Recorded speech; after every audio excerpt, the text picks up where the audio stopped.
Hola mis amores, j'espère que vous allez bien, j'espère que vous avez la paix, vous avez la santé, vous avez le bien-être, la paix intérieure, la santé, c'est le plus important mes corazones. Et surtout que c'est la nouvelle année qui commence. Faites l'effort, faites tout ce que vous voulez pour vous sentir bien pour la nouvelle année.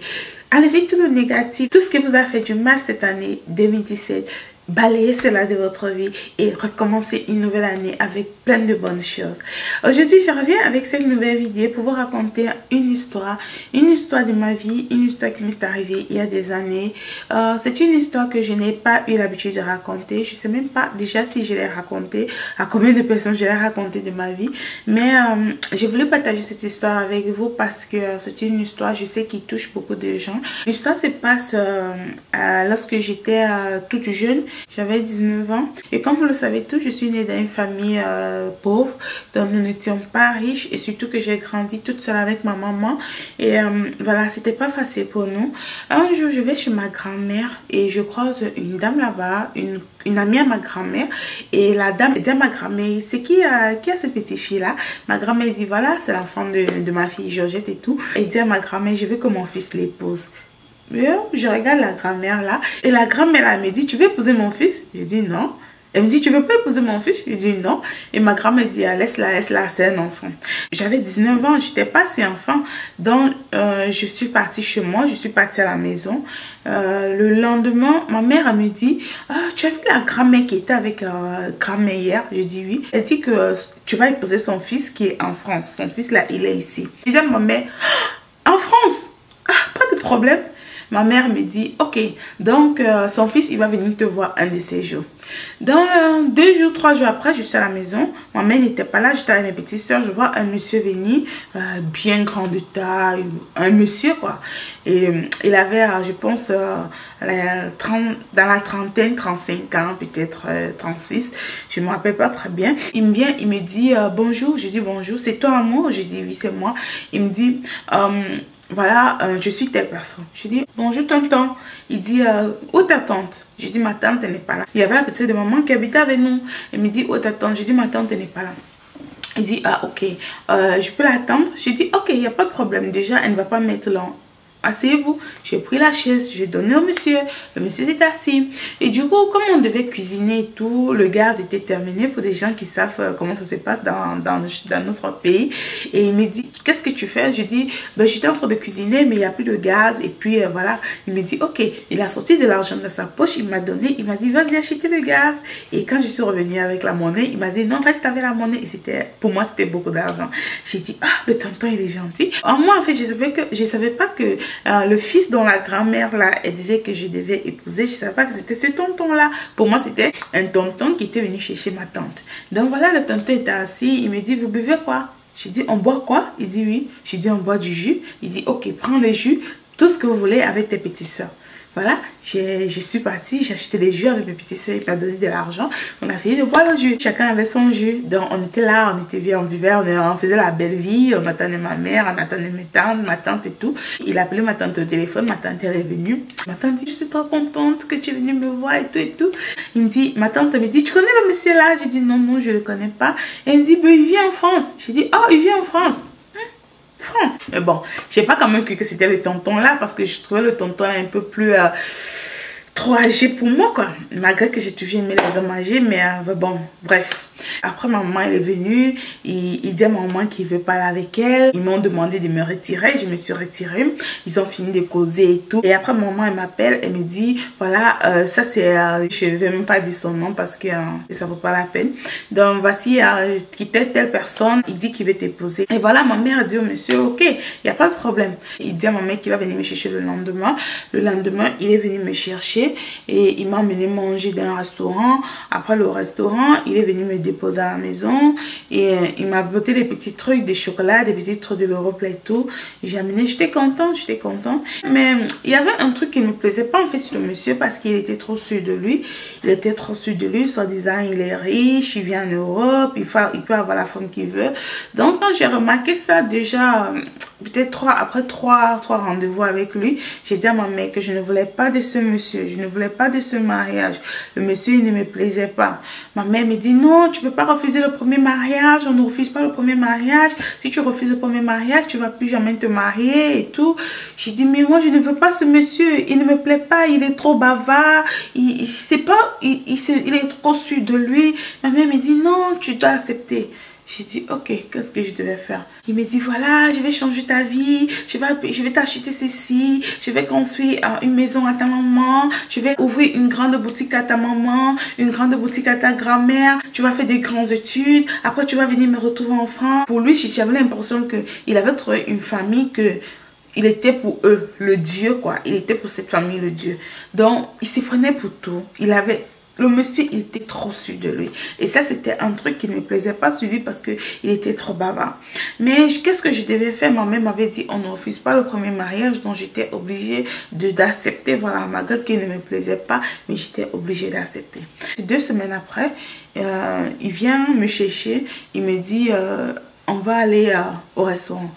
Il dit à ma mère qu'il veut m'amener au restaurant, toujours histoire de se connaître, de me connaître. Donc, il m'amène dans un restaurant. Après le restaurant, il me dit qu'on va chez lui. On va chez toi? Il dit oui. Voilà, je ne pouvais pas refuser. J'étais là, c'était pas un truc de moi et lui, c'était un truc de famille. Quand c'est moi et lui, je vais lui dire non mon frère, je viens pas chez toi parce que ça fait juste 2 semaines que je te connais. Mais non, c'était pas le cas. Je faisais en fait selon la famille. Je ne pouvais pas dire non, pour moi c'était tout arrangé. Il voulait m'épouser et tout. Voilà comment j'accepte d'aller chez lui. On part chez le monsieur. On arrive chez lui, déjà il habitait dans une grande maison. Je dis bien une grande maison avec un séclé et tout. Et la maison c'était au bord de la plage.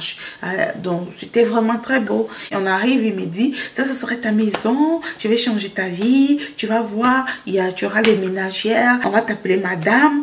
On va m'appeler madame. On va m'appeler madame. Je vais t'acheter la voiture, je vais te chercher le chauffeur. Et si après quelques années, quand tu as fini tes études, même si tu ne finis pas, tu viendras continuer tes études en France. J'ai une très belle maison en France. Après ça, tu vas faire le regroupement familial. Tu vas faire venir toutes tes petites soeurs. Voilà. Oh.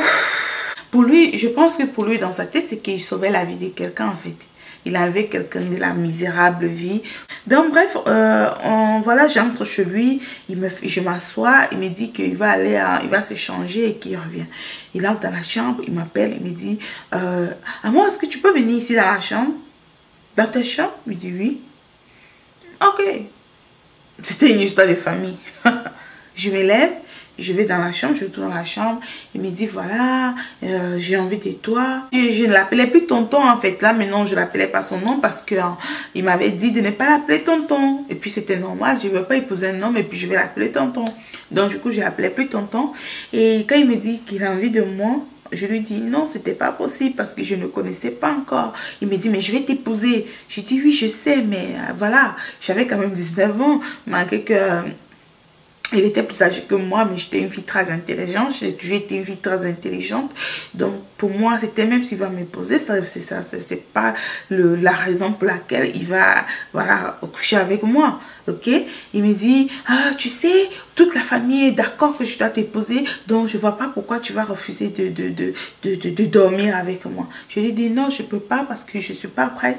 Il me dit, non, tu devrais être prête. La famille a accepté. Je dis, oui, même si la famille a accepté, moi, je ne suis pas prête. Je suis pas prête, je dois te connaître. Toute la famille est d'accord que tu m'épouses, donc même si on couche aujourd'hui, ou on couche demain, on couche dans 1 an, tu seras ma femme. Donc, je vois pas pourquoi on va attendre 1 an avant de le faire. C'est mieux que si on doit le faire, qu'on le fasse une fois au début. J'ai dit non, je suis pas prête. Alors, lorsque comme j'étais en train de bavader en me reculant vers la porte, il a pris ma main, il prend ma main, il me tire vers le lit, il me dit, je veux que tu t'asseyes. Je dis, je veux pas m'asseoir sur ton lit. Il me dit, non, tu vas t'asseoir sur mon lit. Le monsieur, le temps a commencé à changer. Je lui dis, pourquoi je vais m'asseoir sur ton lit? Il dit, parce que tu seras ma femme. Donc du coup, je m'assois sur le lit, il commence à vouloir me déshabiller. Je lui dis non, moi je ne veux pas. Alors il me prend par force, il déchire mon vêtement. J'avais l'impression que je voyais quelqu'un d'autre, comme si c'était drogué. Il était différent. Il me dit, voilà, tu vas faire ce que je veux, tu vas me donner ce que je veux. Et il commence à voilà, vouloir me violenter et tout. J'ai commencé à crier. Malgré que je criais, personne ne pouvait m'écouter parce qu'il y avait, pour des gens qui vivent, qui ont déjà vécu au bord de la mer, les vagues la nuit sont... Le bruit des vagues est beaucoup plus fort que dans la journée. Même si les gens parlent, laisser les gens crient, ce serait difficile qu'il n'y avait même pas de voisins à côté. Donc le voisin le plus proche était à quelques mètres, mais c'était pas facile qu'il écoute mes cris. Il me dit, crie comme tu veux, personne ne va t'écouter, toutes les maisons sont éloignées. Il a sorti le couteau, il me dit, si tu continues, je vais te poignarder. Je suis restée, je tremblais comme ça. Il me dit, et si je te poignarde, personne ne va me parler, personne ne va rien me dire, je vais payer la justice, je vais tout faire, je vais vous aplatir, je vais vous finir, toi et ta famille, vous tous, je vais vous écraser. Je tremblais comme ça, je vous jure, je tremblais comme ça. Il a pris mon slip, il a mis le couteau comme ça, il a déchiré. Il veut monter sur moi, après je lui dis, attends, je vais faire pipi. Il me dit, ok, vas-y aux toilettes. Je me lève, je vais aux toilettes, je reste, je réfléchis. Je sors des toilettes, je lui dis, ok, je suis d'accord. Tu seras mon mari, tu vas être le père de mes enfants. Je vais faire avec toi tout ce que tu veux, mais je veux que tu sois gentil avec moi. Donc du coup, lorsque j'ai parlé comme ça, il a changé, il s'est calmé, il me dit d'accord. Il me dit, tu es d'accord que tu veux qu'on dorme, tu vas dormir avec moi aujourd'hui et tout et tout. J'ai dit oui, je suis d'accord puisque tu seras mon mari. Il dit ok, alors je m'assois. Il commence à me toucher, Après je lui dis, je peux avoir de l'eau? Il me dit ok, pas de problème. Il part à la cuisine. Quand il est allé à la cuisine, je ne sais pas comment je vais vous expliquer comment j'ai fait pour m'échapper de cette chambre-là. Je n'avais que sur moi ma jupe qui était déchirée. Je l'ai soulevée comme ça. Je ne sais même pas comment ça s'est passé que j'ai pu m'échapper de cette chambre. Je suis sortie de là. Il y avait un taxi, comme si le taxi m'attendait dehors. Dans ma tête, c'était je vais courir, je vais crier. Arriver quelque part où je peux me retrouver, où je peux trouver quelqu'un pour m'aider, n'importe qui. Crier sur n'importe qui pour m'aider. Donc, c'était ça dans ma tête en fait. Mais c'était tout sauf que ce monsieur monte sur moi. C'était tout sauf cela. J'ai commencé à crier au taximan. Pendant que j'ai crié au taximan, c'est comme ça que lui aussi, je le vois en train de sortir là-bas de chez lui. Le taxi me dit, c'est quoi? J'ai dit, pardon, prends-moi, porte-moi. Le monsieur, le taximan aussi a vu comment lui il était derrière moi. Le taximan me porte. Donc, c'est comme ça que j'arrive à la maison. J'arrive à la maison, il était déjà minuit, maman dormait déjà. Il est vrai qu'elle m'avait demandé de ne pas rentrer après minuit, mais voilà, il était il était déjà minuit. Et je suis entrée, je me suis lavée, je suis allée me coucher et je n'ai rien dit à ma mère. Je n'ai rien dit à ma mère, je n'ai jamais rien dit à ma mère. Jamais, je ne sais pas si c'était par honte ou par culpabilité. Je ne sais pas pourquoi, mais je n'ai jamais eu le courage de dire cela à ma mère. Je n'ai jamais eu le courage d'en parler à ma mère. Jamais. Donc, le lendemain, le monsieur il est venu me chercher et j'ai dit, voilà, j'ai mal au ventre. J'ai dit à ma mère, j'ai mal au ventre, je ne peux pas sortir. Et comme il ne pouvait pas me tirer de force, et ma mère a dit, elle a mal au ventre. Donc, quand il est encore, le soir, il est revenu. Quand il est entré, moi, je sortais. C'est ce qui ne veut pas me faire du mal chez nous. Non. Une autre fois, il est encore venu. J'ai cherché toujours des raisons. Je faisais même parfois, quand je le voyais venir, je partais me cacher en bas du lit. J'entrais en bas du lit, je me cachais en bas du lit. Et voilà, peut-être 2 semaines après, j'ai cherché toujours des raisons. Et ma mère m'a demandé, mais pourquoi tu es toujours malade quand, voilà, le monsieur, il vient? Je disais, maman, je ne sais pas. Quand il vient, je me sens pas bien. Elle m'a dit, ah, ok. Donc, ma mère aussi n'a pas aussi cherché à savoir plus que ça. Et 2 semaines après, c'est sorti que le monsieur, il était dans les sectes. Il faisait des mauvaises choses. Il vendait de la drogue. Donc, les gens ont parlé. C'est en train des oreilles de ma mère que le monsieur, il avait des problèmes. Et on l'avait arrêté en Europe et tout. Donc, ça en dans les oreilles de ma mère. Quand le monsieur encore venait me chercher, il a trouvé ma mère et il venait dire à ma mère qu'il voulait sortir avec moi. Ma mère lui a dit non.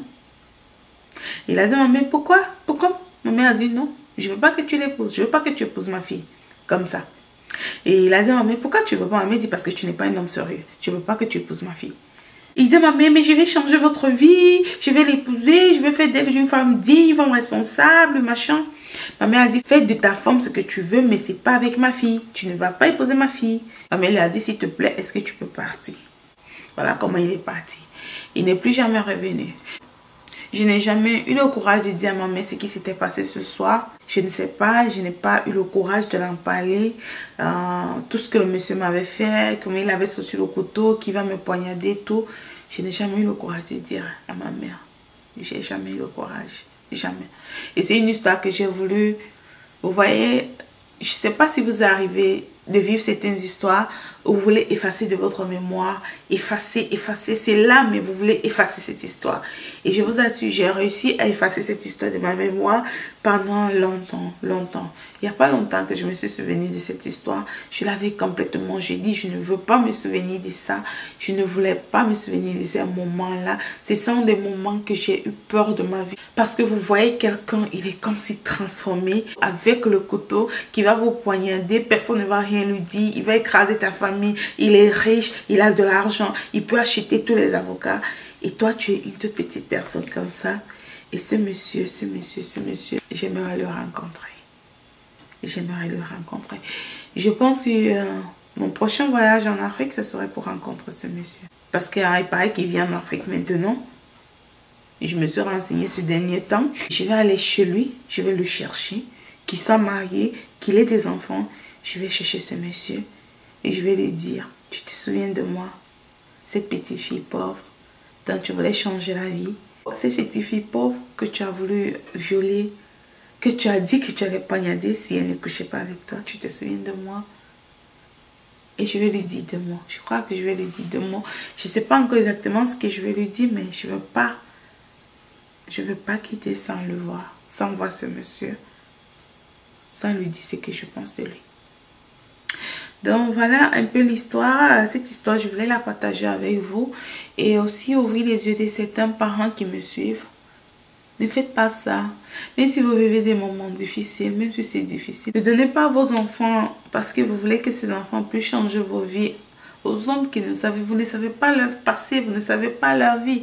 Juste de l'apparence, juste parce qu'on dit. Il y a beaucoup comme moi qui ont vécu ce genre d'histoires qui n'ont pas eu le courage d'en parler à leurs parents, à leurs amis, à la famille. Ok mes corazones, c'était tout pour cette vidéo. Si vous avez vécu ce genre d'histoire, n'oubliez pas de me le dire en commentaire. Je sais que c'est pas facile d'en parler. Si vous avez aimé la vidéo, faites-moi un like, ça me fera plaisir.